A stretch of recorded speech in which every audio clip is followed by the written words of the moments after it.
Hello everyone. Today I thought of bringing to you another very popular work of Sri Aurobindo, Essays on the Gita.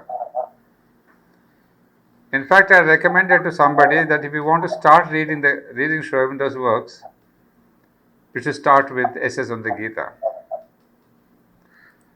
And one of the reasons why I chose this after the synthesis of yoga is that it has got again a very personal touch, a personal experience of Sri Aurobindo with Sri Krishna. So we have seen that both the life divine and the synthesis of yoga were based on Sri Aurobindo's realizations and this yogic tapasya. So were his writings of the Vedas and Upanishads. So I was telling you that each of the books that I've selected, be it the Life Divine or the Synthesis of Yoga, was based on the personal experience and realizations of Sri Aurobindo himself. So as we saw on the very first day, that all these books are facts and not imaginations. And so in this same line, I chose Essays on the Gita because Essays on the Gita is also a great inspiration.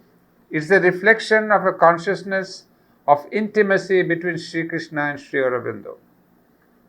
So again, it is not something given out to the world as a translation or a commentary. You see, as we know, the Vedas focused on bringing the divine consciousness into the life of the common people. The Upanishads, they concentrated on merging the human mind with the divine.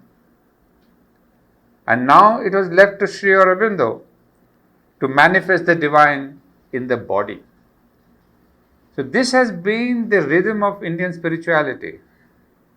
Vedas to life, Upanishads with mind, and Sri Aurobindo, his role was to bring the supreme divine consciousness into the very body. In fact, this is what happened exactly on 24th November 1926, when there was the descent of Sri Krishna into Sri Aurobindo's own physical body. It was a precursor to the descent of the divine in the physical.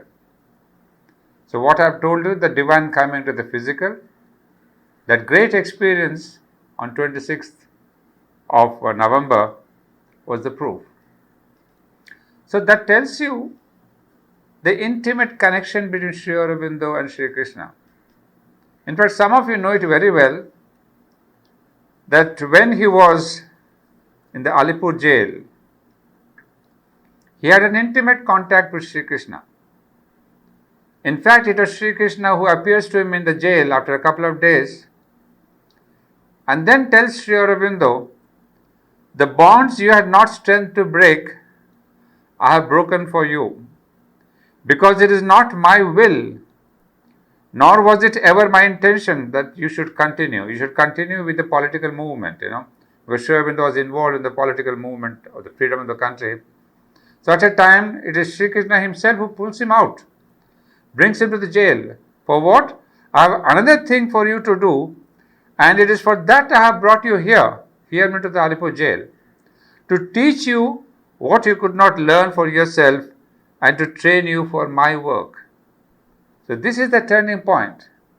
Please remember the phrase, to train you for my work, says Sri Krishna to Sri Aurobindo. So that is where the work of Sri Aurobindo begins. And so that was the immediate contact. But then there is a further, what we call darshana. And in one of his speeches, the Uttarpara speech, Sri Aurobindo gives a very beautiful, very touching description. So I'd like to read out those 4 or 5 lines to you before I go further. He says, in the jail, it was while I was walking that his strength again entered into me. I looked at the jail that secluded me from men And it was no longer by its high walls that I was imprisoned. No, it was Vasudeva who surrounded me.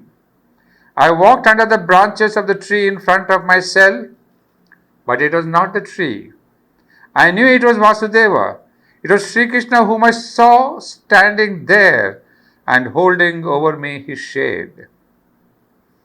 I looked at the bars of my cell, the very grating that did duty for a door, and again I saw Vasudeva. It was Narayana who was guarding and standing sentry over me. Or I lay on the coarse blankets that were given to me for a couch and felt the arms of Sri Krishna around me, the arms of my friend and lover. This was the first use of the deeper vision he gave me.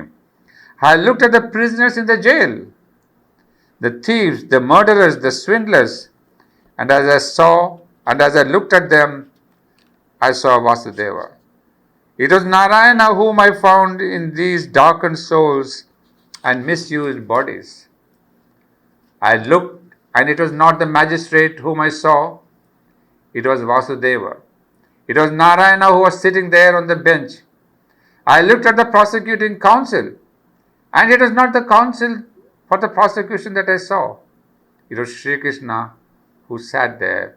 It was my lover and friend who sat there and smiled. Now do you fear? He said. I am in all men, and I overrule their actions and their words. My protection is still with you. So you can guess from here what was the connection. It was really almost a consciousness identified. Because even when Sri Aurobindo was supposed to go to Chandanagar, it was Sri Krishna who told him to go to Chandanagar. And again, the voice of Sri Krishna who told which told Sri Aurobindo to come to Pondicherry. So we see that his essays on the Gita is a kind of a recognition of Sri Krishna's help. In one of the letters to a sadhak who was complaining about his surrender to Sri Krishna, etc., Sri Aurobindo writes, if you reach Krishna, you reach the divine. If you can give yourself to him, you give yourself to me. So friends, this is in brief to tell you that there was an absolute identity of consciousness between Sri Krishna and Sri Aurobindo. Not only an identity of consciousness, but in 1926, Sri Krishna himself entered the physical of Sri Aurobindo. So even on the subtle physical, they were merged. So imagine this is Sri Krishna and Sri Aurobindo who wrote those essays on the Gita. So when you read them, you feel as if Sri Krishna is speaking the Bhagavad Gita again in English. That is the vibration, that is the beauty that comes out of these essays on the Gita.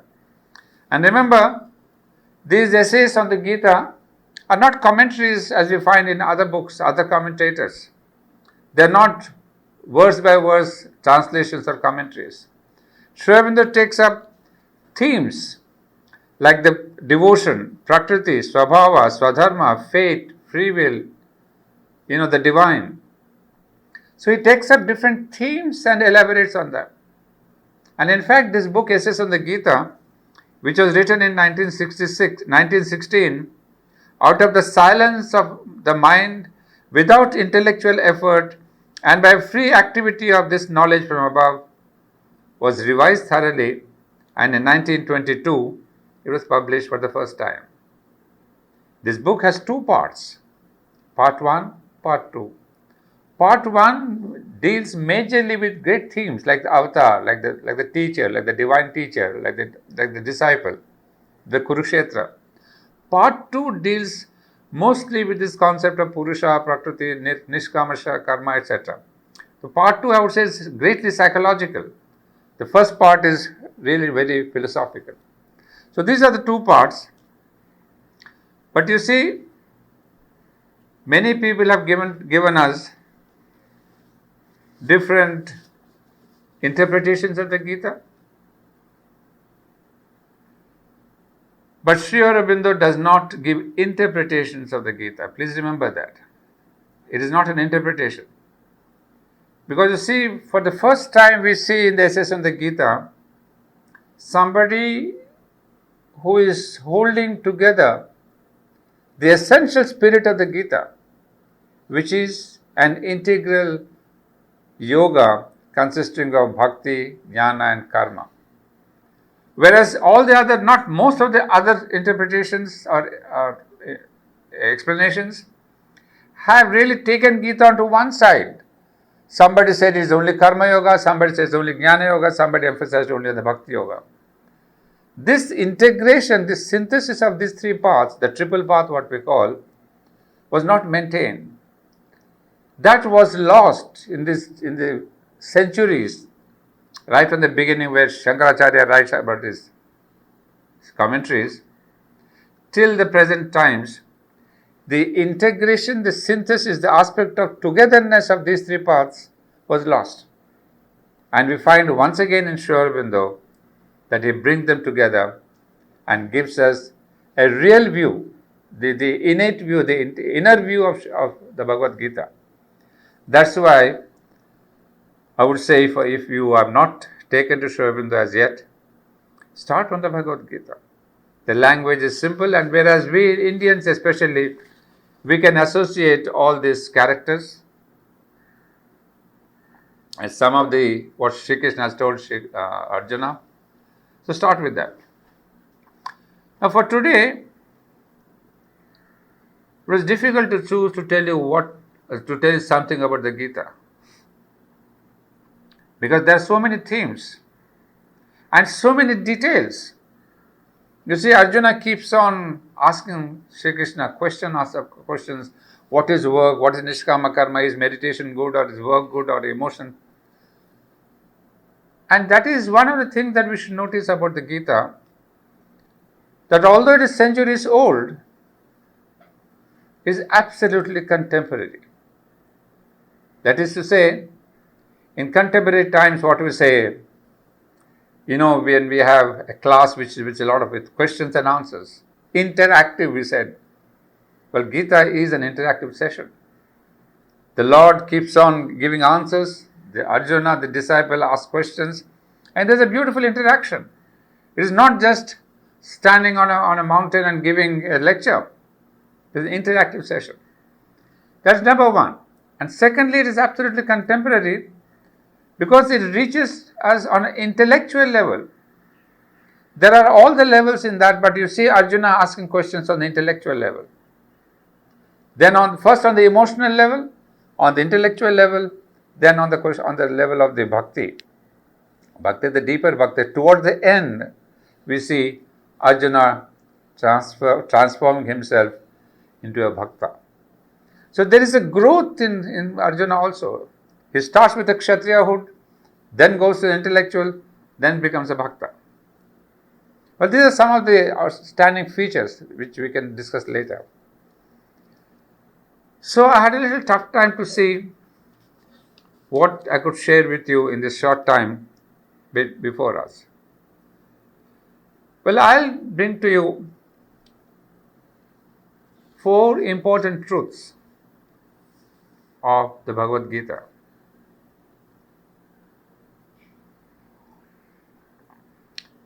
You see, of course, these 4 truths are in the light of what Sri Aurobindo himself has selected.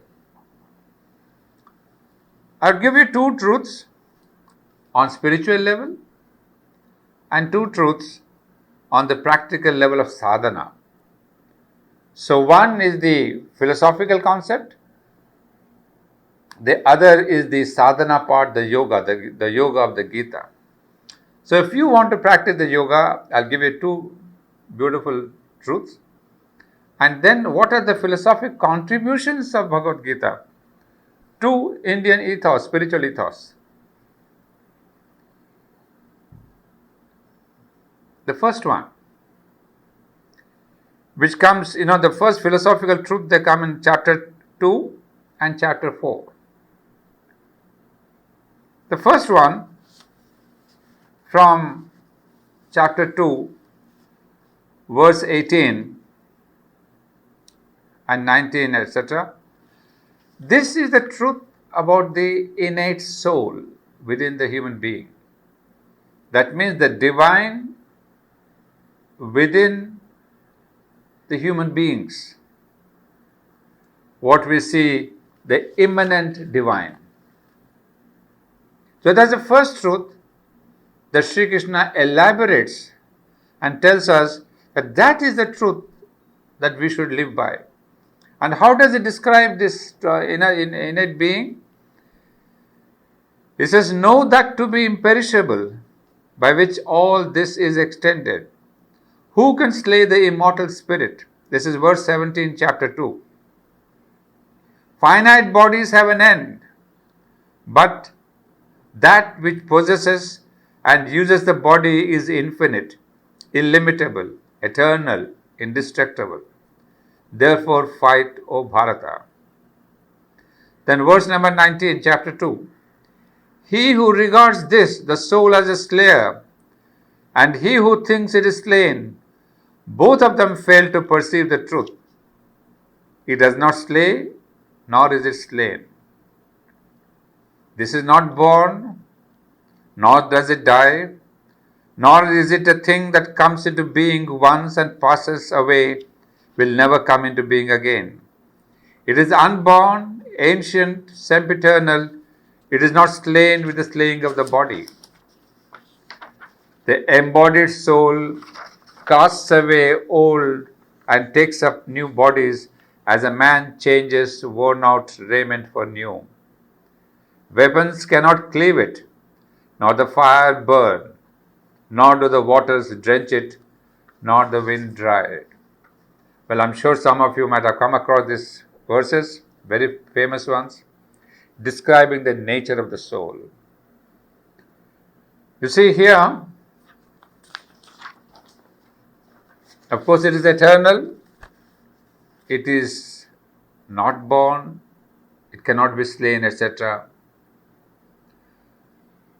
Now, what is this? When we say a soul is born, a soul takes birth, because normally we say a soul has taken birth.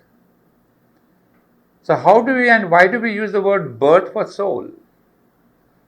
Because we have seen birth and death go together. So if something is born, then it must die. But it's not the same thing when we say the soul takes birth. Its birth is an appearing out of some state in which it is not non-existent but unmanifest to our mortal senses. Its death is a return to that unmanifest world or condition, and out of it, it will again appear in the physical manifestation. This is from Sri-Aurobindo. I'll try to explain a little bit. He says, its birth is an appearing out of some state in which it is not non-existent.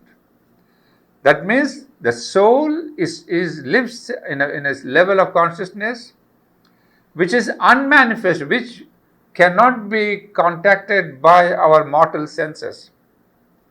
That is why we say it is beyond the reach of the mind or the senses. So from that level, it comes into the world. That means it manifests itself. So it's not born. Born means that which does not exist is born. But here it pre-exists. It comes only into the body. That coming into the body is what we say is birth. And then we say it's dead. Dead doesn't mean it disappears. It only means that it goes back to its level where it is beyond the reach of the senses. That is why the soul never dies, nor is it ever born. It is we in our human language, we say that somebody is dead and what is dead is actually the body, not the soul. Well, that is the first simple truth. In fact, that was very important to tell Arjuna, because Arjuna was thinking that he is going to kill some of those other people, like he is going to kill their bodies. So Sri Krishna says, you are not going to kill the person, the soul. They are immortal.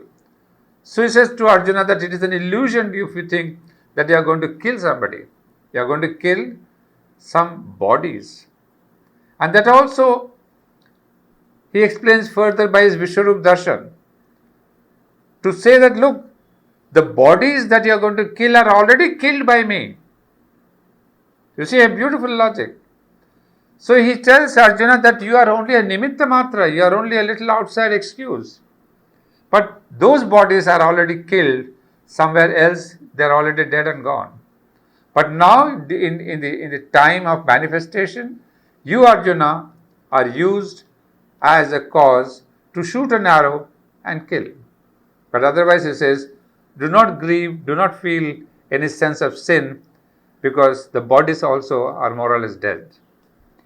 Well, that was the logic. This was a very simple thing. But then there is a second aspect.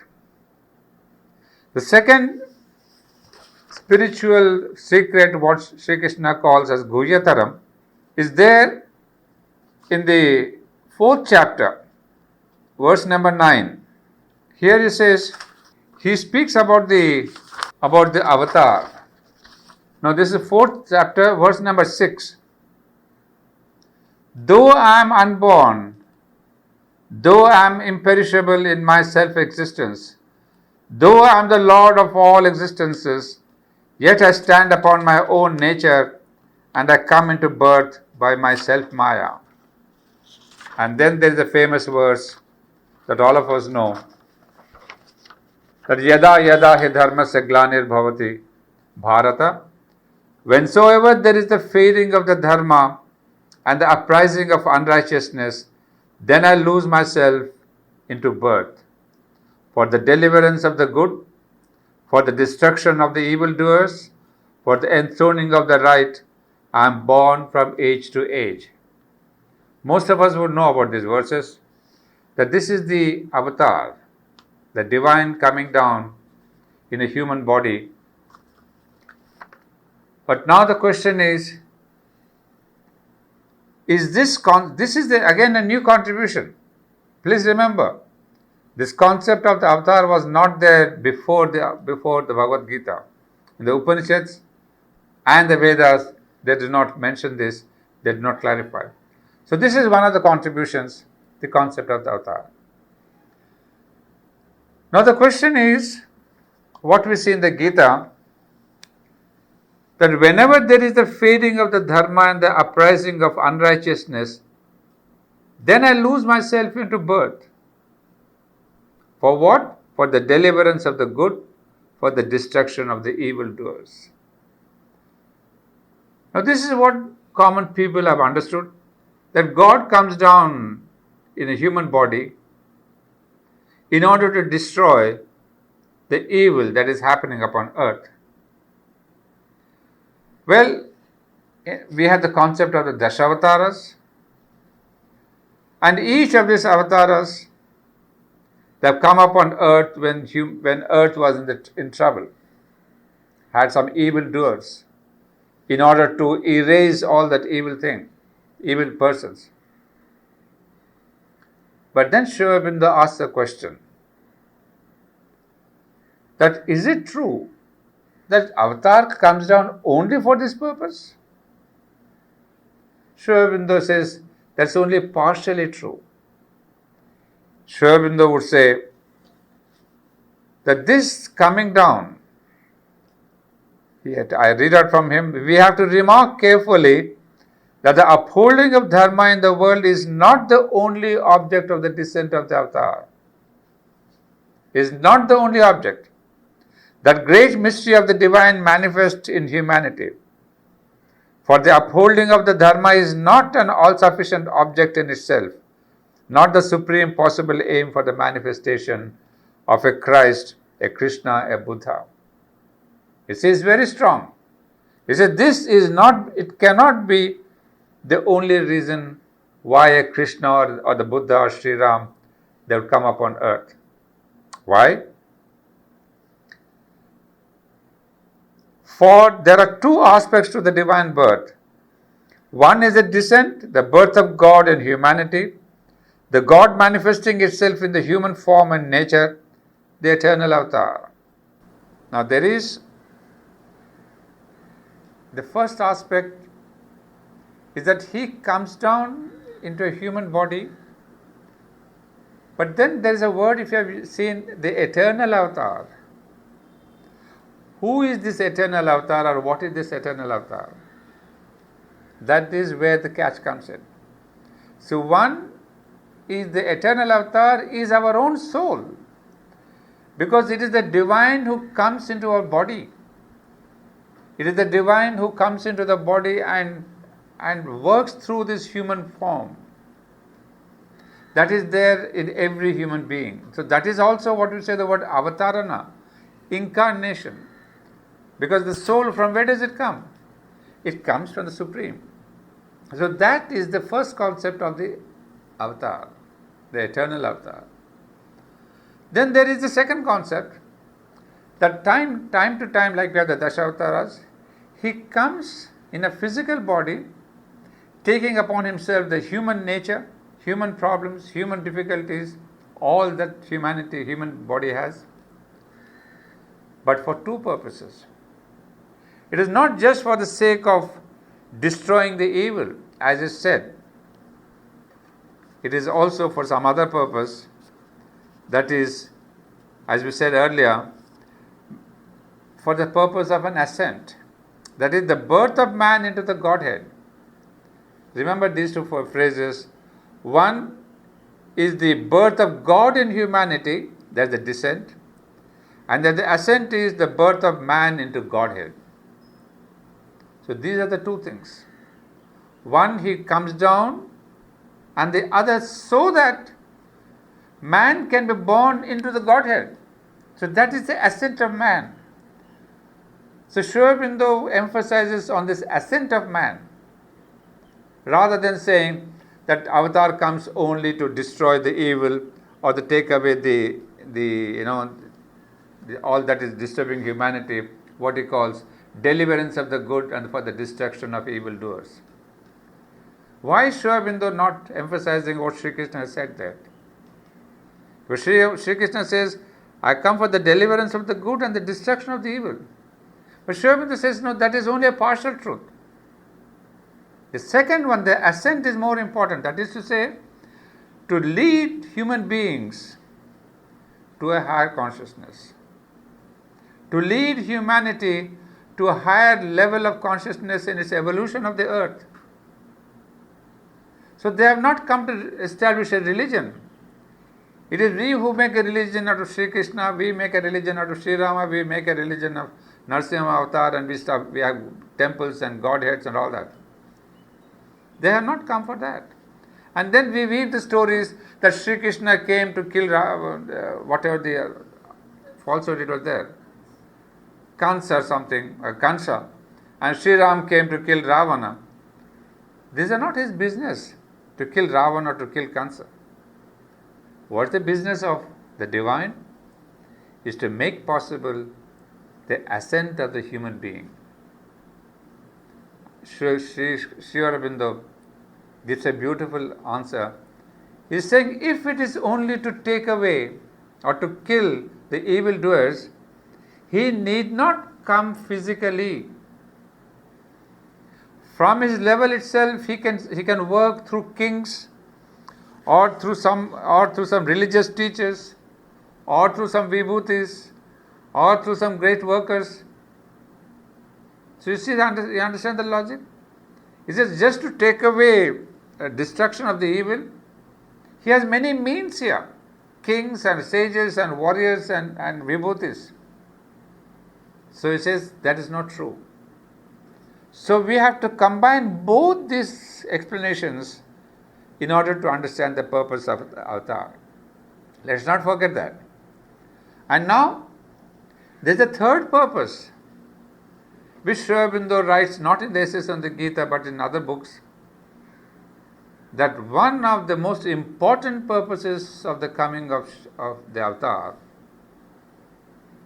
and especially one of the most important purposes of the coming of Sri Aurobindo and the Mother in a divine consciousness, is this, that the divine consciousness has to come in matter, in the physical body, so that this connection of the divine consciousness in the physical body gets connected with the earth. Try to understand that. That is the divine form walking upon earth. There is a necessity of the body connecting with the material body. Because if the divine is on a supraphysical level, on a subtle level, then there is no direct contact between matter and matter. So the divine has to come in a form so that he can walk upon the earth and thereby bring in a change in matter. This is of utmost importance, especially in Sri Aurobindo's philosophy of the transformation of matter. So please remember there are two things to summarize. What Sri Krishna says here, that whenever there is a fading of dharma, he comes down for the deliverance of the good, for the destruction of evildoers. That's fine, because by his coming, this momentum of deliverance, of fighting against evil gets enhanced. That's number one. Number two, there is the ascent of the human beings. We all read about the Puranas, about the Bhagavad Gita, about Ramayana and Mahabharata, and the common people get inspired and they begin to follow the teachings. That's the ascent of the human being. Then there's a third level where the divine in the physical body has to touch matter, because ultimately in Sri Aurobindo's philosophy, matter has to be transformed. What Sri Aurobindo says, matter has to be spiritualized as spirit has become materialized. So this is the two concepts. Spirit becomes materialized, that is involution. Matter becomes spiritualized, that is evolution. So in this question of matter becoming spiritualized, the divine has a great role of taking the body and then touching the earth with his own body. So friend, these are the two major contributions, the concept of the soul and the concept of the avatar. Now I come to the next level.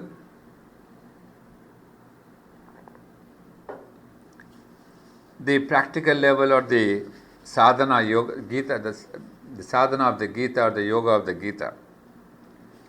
Because many people read the Gita to get some hints as to how we can develop our life, improve our life. Well, here too, there are two simple truths. Many of you again know about this, but I'll put it succinctly. One is the nishkama karma. That is, there are three stages in this.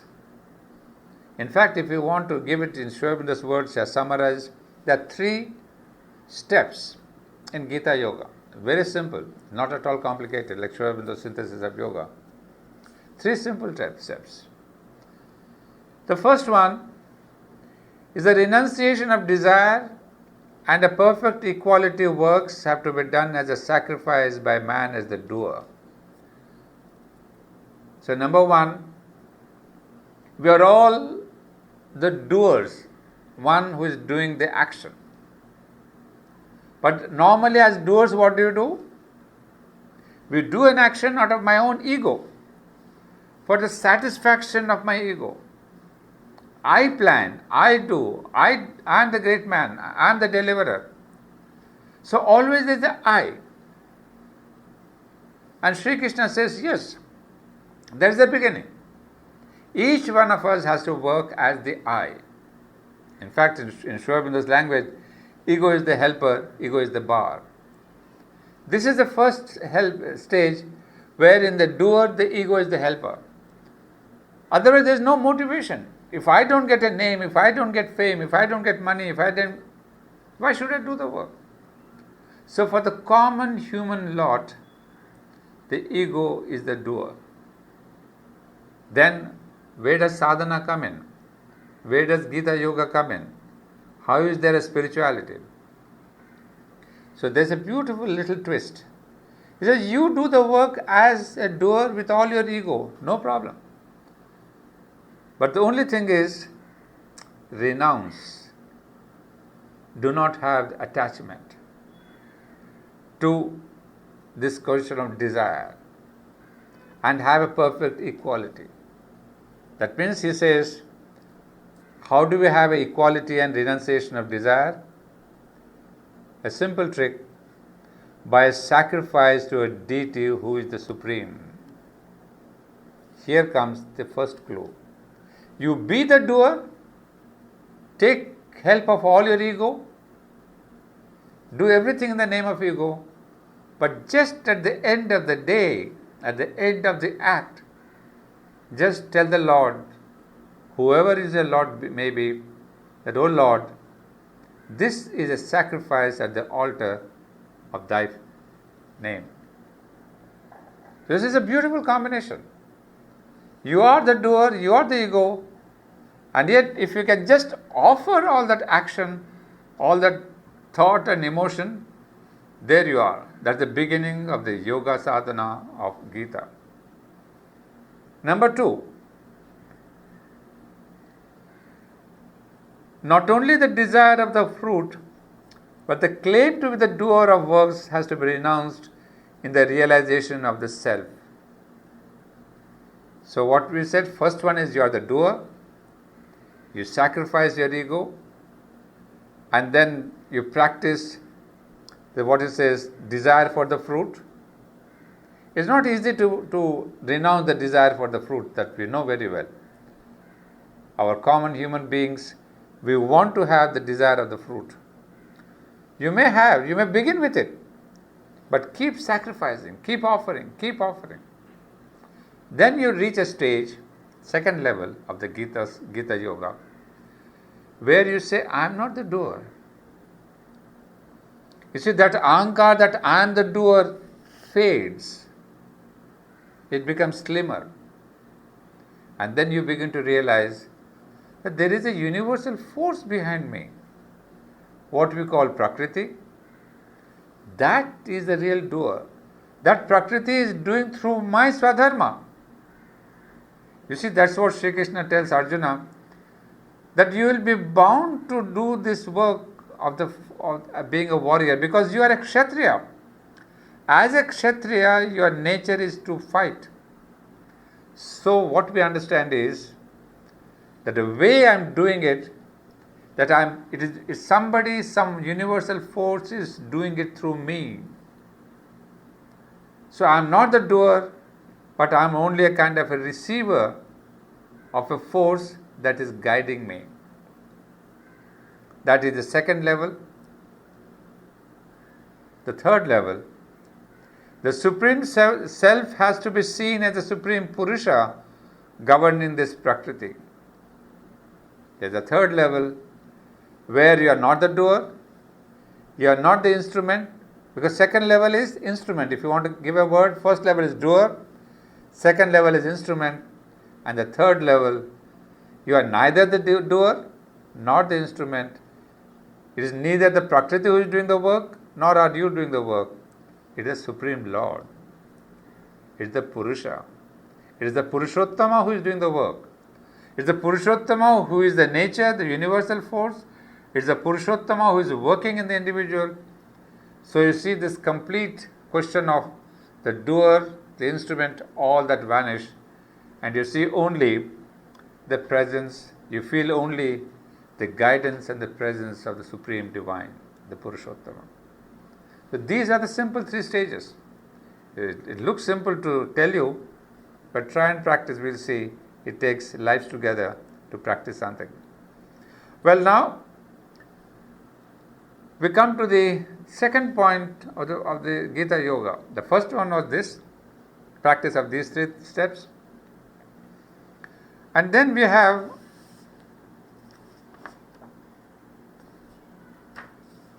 a most beautiful 2 verses.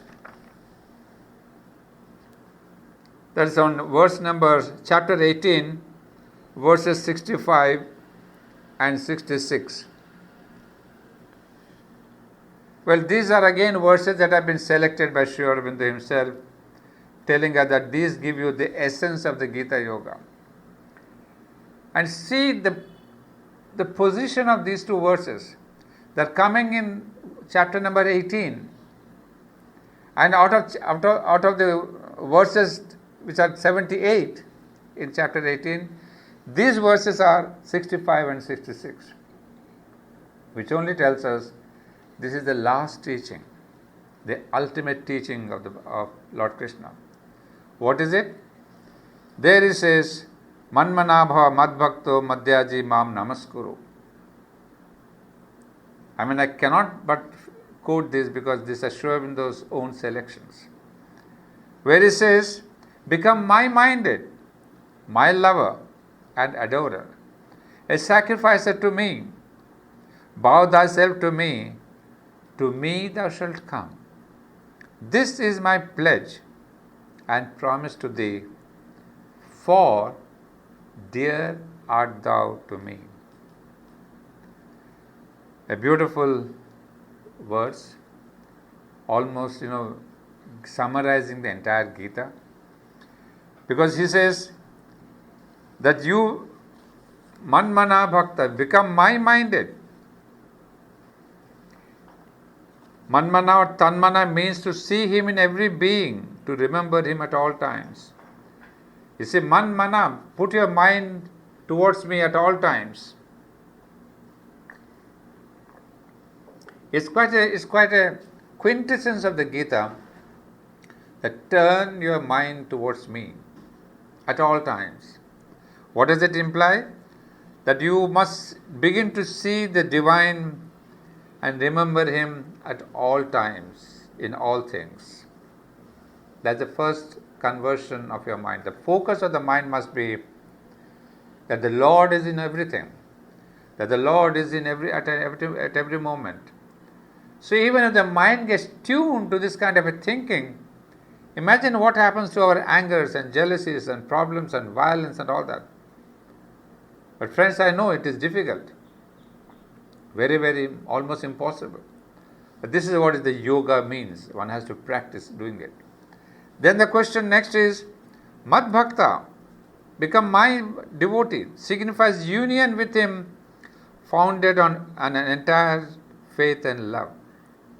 So first was the mind, manmana, mad bhakta. The second level is of the bhakti yoga, where you put all your faith and love in the divine. And then the third one, madhyaji mam namaskuru, means offering of all works. You see, the jnana yoga, bhakti yoga and karma yoga. That means offer all your works, big and small, to Sri Krishna, but without the egoistic interests and fruits of the work. You see, this verse we often quote because Sri Aurobindo has given us, because this is the quintessence of Bhakti Yoga, Jnana Yoga and Karma Yoga. And then after saying that, he comes out with the last version, which also most of us will know, that Sarva Dharman Parityajya Mamekam Sharanam Raja. Abandon all dharmas and take refuge in me alone. I will deliver thee from all sin and evil. Do not grieve.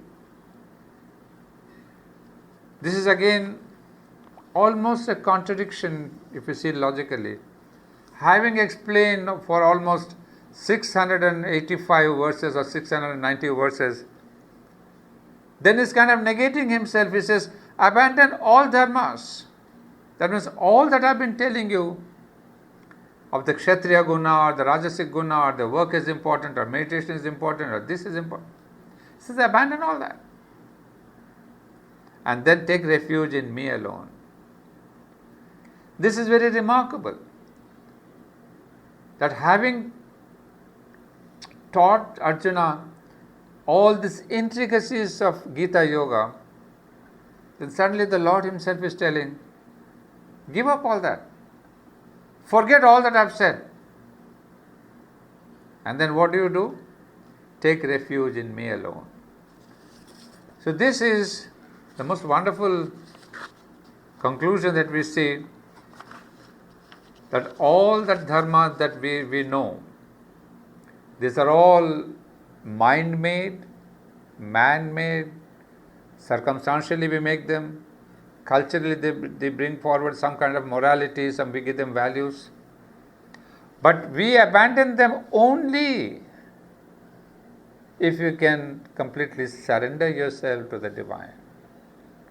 The word is only. Do not start abandoning things. Say, hey, Lord Krishna has said, abandon, so I'll go and hit the police, I'll kill somebody. No. It's only when you are surrendered to the divine completely that all the dharmas have no values. So he tells us that this total surrender is what is important. And this surrender and this secret is given to Arjuna because very important thing is Priyosi me. This is a beautiful simple phrase. It says, for dear art thou to me. Shri Krishna has often said that I am giving you this secret, Guhyam, Guhyataram and all that. Because each time he says, because you are dear to me. So that phrase, Priyosi me, is of great importance. Because to be dear to Shri Krishna, we have got to be intimate with him. We have got to be his friend. So what's the relation between Arjuna and Krishna? Is that of intimate friendship. So it is not the devotee and the Lord. The Bhakta and the Lord, they cannot be that intimate as the friends. So each time Sri Krishna says, be my friend. And you're going to remember what Sri Aurobindo himself said when he was telling about his experience in the Alipur jail. He says, I was in the arms of my friend and lover. And second time again he says that it was my lover and friend who sat there and smiled. So it's very interestingly, Sri Aurobindo also uses the word friend and lover. So that itself tells you that the exact relationship that was there between Arjuna and Krishna is a relationship between Sri Aurobindo and Sri Krishna, a friend and lover. And because he was Priyosi me, that is this great God, the divine, the Lord Krishna, who comes to help Sri Aurobindo in all the phases of his turning points of his life. Just as he helped Arjuna in all the turning points of their life, Sri Krishna helps Pandavas. So friends, this is what is there, that there is the question of being an intimate friend of the divine. A friendship, we all understand. Friendship holds no bar. You can be a good friend or a bad friend, but there is a communication. There is no fear. There is no reactions. You are not afraid maybe your friend will lose you or leave you. This is the intimate relation that we need to adapt.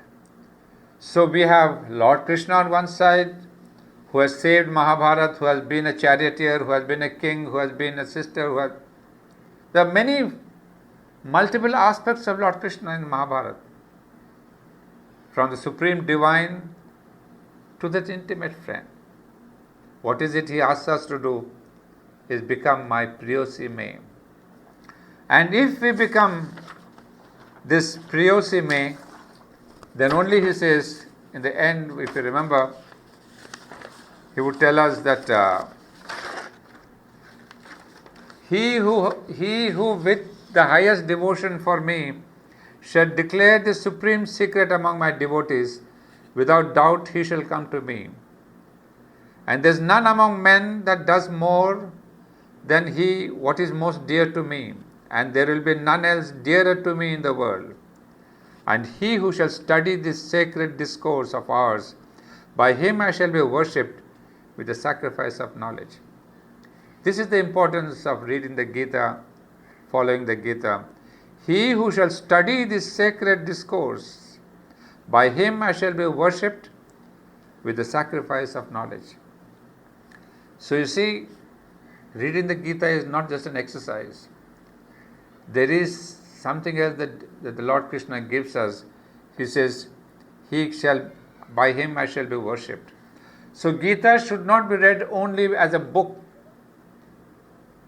there must be a sense of devotion behind him, behind reading.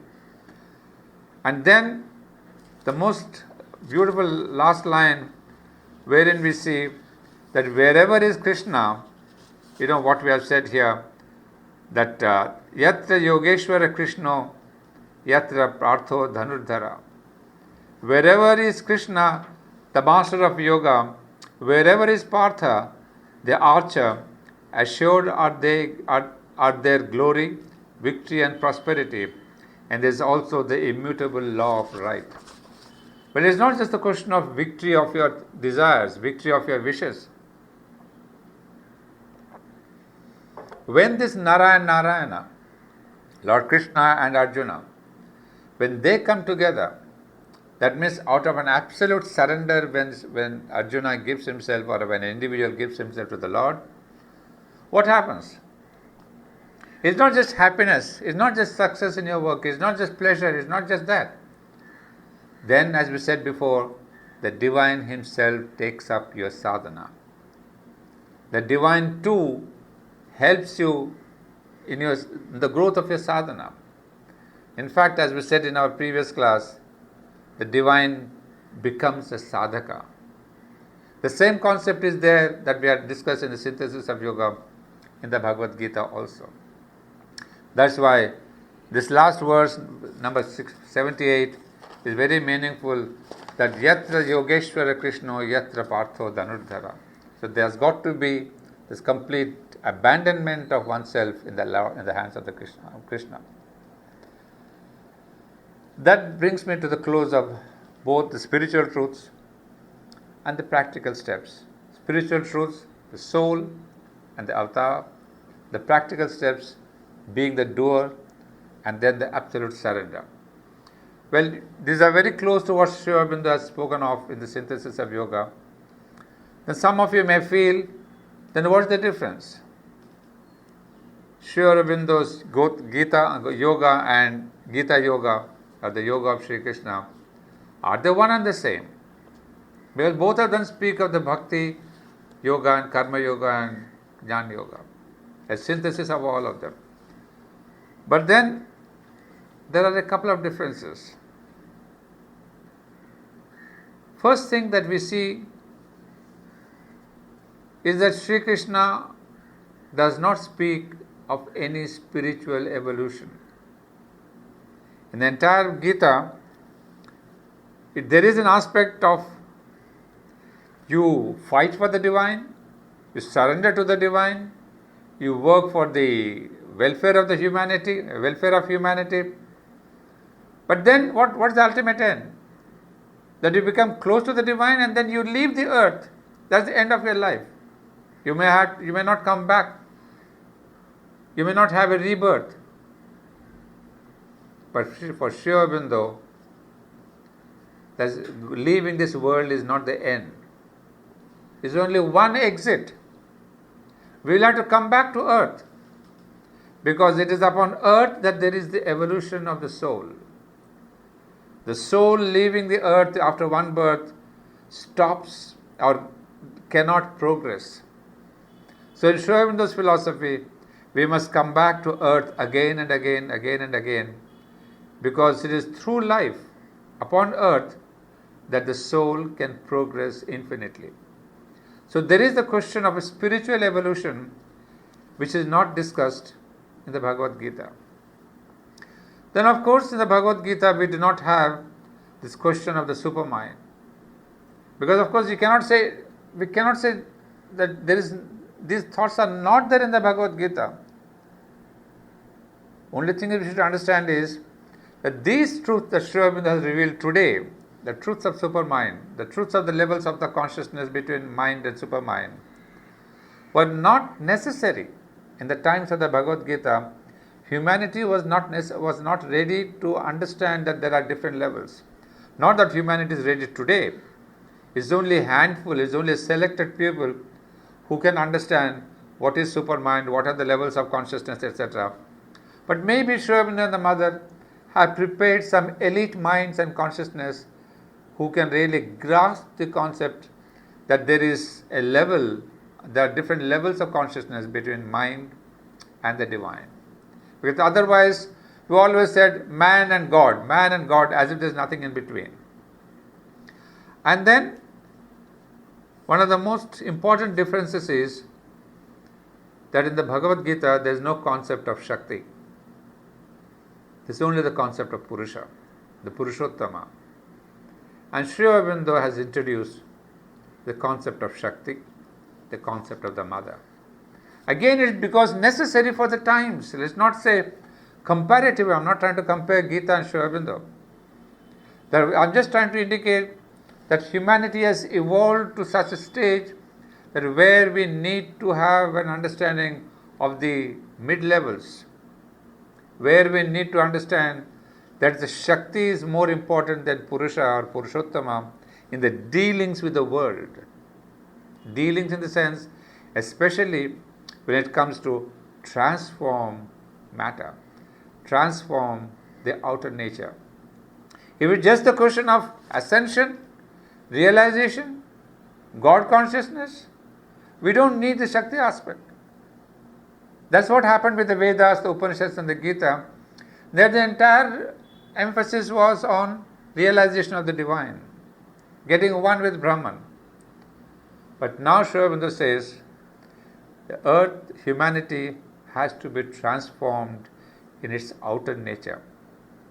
So with the element of transformation, the work can be done by Shakti, because that is the energy, the force, the consciousness of force which can deal with this transformation. Because Purusha aspect is a little bit detached. So that is why there was a difference between Vedanta and Tantra. Tantra also said we must transform the outer nature, the lower nature. So Sri Aurobindo brings in the Vedanta and Tantra together, which was not there in the Gita. So Gita we have only Lord Krishna or the Purushottama, etc. But in Sri Aurobindo we have the new aspect of the Shakti, the mother. And then in the spiritual evolution, Sri Aurobindo brings in that the soul also evolves here, that the world is not a Maya. You see, this idea of Maya is predominant also in the Gita and other yogas. In Sri Aurobindo, the world is not a Leela or a Maya. It is an evolutionary process. That means, at present, world is at a stage, but there is an evolution, and ultimately there will be a union, a transformation of matter. Well, these are some of the differences, because otherwise people have several times asked us saying, if this is a synthesis of Bhakti, Jnana and Karma, Sri Aurobindo also speaks about these things, what's the difference? Well, the most important difference I've given you, and to summarize to two things, the concept of supermind and the consciousness of supermind, and the concept of the mother and the work and the energy, the tapas of Shakti. These two elements were not there because they were not needed in the time of the Gita, 2000 years back or 3000 years back, whenever it was. But now evolution has come to a stage where Sri Aurobindo had to bring in this concept and this force of energy, of the mother. So it is because of the necessity of the evolution that Sri Aurobindo and the mother, they come as twin avatars, bringing the consciousness and energy to transform this world. So that's why the Gita is the most wonderful book. It comes very close to Sri Aurobindo, and yet it really takes you very close to our own Indian culture. And then the most beautiful thing is the close contact between Sri Krishna and Sri Aurobindo. So this is what comes to the end, saying that all of these books, Life Divine, Synthesis and Essays on the Gita, are almost what you call autobiography. Sri Aurobindo has had a personal contact with the Vedic rishis or Vedic deities or the goddesses. Sri Aurobindo had a personal realization of Lord Krishna. Sri Aurobindo had a personal realizations which went into the life divine. Everything was autobiographical. So these are the different facets of this person called Sri Aurobindo. What we have, the metaphysical, the yoga, the intimacy with Lord Krishna, and then his experiences of Veda. So this is why I planned out this way. But then the next plan, the summum bonum of all his experiences, is now you know what it is, which I'm going to take up next time, Savitri. The personal experience, the yogic experience, about the deities, about the mother, about the Shaktis, name it, and it's all there. So that is one composition that I made, starting from the life divine to Savitri. And then there's a whole different phase. Then Sri Aurobindo versus humanity, Sri Aurobindo versus community, Sri Aurobindo versus society, Sri Aurobindo versus nation. It is the outside. So these four books, Life Divine, Synthesis, Gita and Savitri, they make one unit. So friends, next time we are going to take up Savitri. So sorry if I take your time, but I know Sri Aurobindo and Sri Krishna, we can never stop their voice. One plays the flute, the other plays Savitri. So which one you want? Next time we'll see Savitri.